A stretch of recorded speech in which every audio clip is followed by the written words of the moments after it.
கவிஞர் வாலியும் இசையமைப்பாளர் இளையராஜா அவர்களும் ஒன்னா பல பாடல்கள் ஒர்க் பண்ணியிருக்காங்க. ஒரு இன்டர்வியூல வாலிட்ட கேட்குறாங்க, சார் நீங்க எழுதின பாட்டுல எந்த பாட்டு ராஜா அவர்களுக்கு ரொம்ப ஃபேவரட்டான ஒரு பாட்டுன்னு நீங்க நினைக்கிறீங்க அப்படிங்கிற ஷேர் பண்ணுங்கன்னு கேட்குறாங்க. அதுக்கு வாலி என்ன சொல்றாரு அப்படின்னா, நான் என்ன ஃபீல் பண்றேன் அப்படின்னா, நான் எழுதின பாட்டுலயே இந்த பாட்டு தான் அவரோட க்ளோஸ் டு ஹார்ட்டா இருக்கும்னு நான் நம்புறேன் அப்படிங்கிறாரு. பொதுவாகவே வாலி அவர்களோட பதில் எப்படி இருக்கும் அப்படின்னா, அந்த பதிலுக்கு பின்னாடி பெரிய பொருளடக்கம் இருக்கும். அவ்வளவு சாதாரணமா ரொம்ப சிம்பிளா ஒரு வேர்ட்ல அந்த பதிலை முடிச்சிருவாரு. இந்த மாதிரி பேசக்கூடிய ஆட்கள்லாம் ரொம்ப கம்மி. அதுல வாலி அவர்கள் ஒருத்தர். அவர் என்ன சொல்றாரு அப்படின்னா, தளபதி படத்துல நான் எழுதின அந்த ஓப்பனிங் சாங் இருக்குல்ல, சின்ன தாயவள் தந்த ராஜாவே அப்படின்னு, இந்த பாட்டு தான் அவரோட க்ளோஸ் டு ஹார்ட்டா இருக்கும். அது ஏன் சொல்றேன்னு கேளுங்க அப்படிங்கிறாரு. அது ஏன் அப்படின்னா, ராஜாவோட அம்மா பேர் சின்னத்தாய்.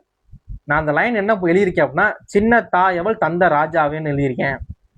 நான் ஃபீல் பண்றது இந்த பாட்டு அவரோட ஃபேவரட்டான ஒரு சாங்கா இருக்கு நான் நம்புறேன் அப்படிங்கிறாரு.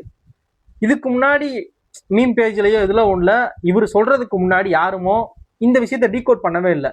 இப்படி இந்த இந்த இந்த லைனுக்கு காரணம் இதான் அரசா இதான் அப்படின்னு யாருமே பெருசா டீகோட் பண்ணல. இந்த மாதிரி விஷயங்களை அந்த கிரியேட்டரே டீகோட் பண்ணாதான் உண்டு. அந்த மாதிரிலாம் இருக்கு சில விஷயங்கள். இந்த விஷயத்த கேட்கிறப்பே ரொம்ப ஒரு சுவாரஸ்யமா இருந்துச்சு. அதான் அந்த தகவலை உங்களுக்கு ஷேர் பண்ணேன். இந்த விஷயம் இதுக்கு முன்னாடி உங்களுக்கு தெரியுமா தெரியாதா அப்படிங்கிற சொல்லுங்க. தெரியாதுன்னா உங்க ஃப்ரெண்ட்ஸ் அண்ட் ஃபேமிலிக்கு இந்த வீடியோ ஷேர் பண்ணுங்க. தேங்க்ஸ் ஃபார் வாட்சிங்.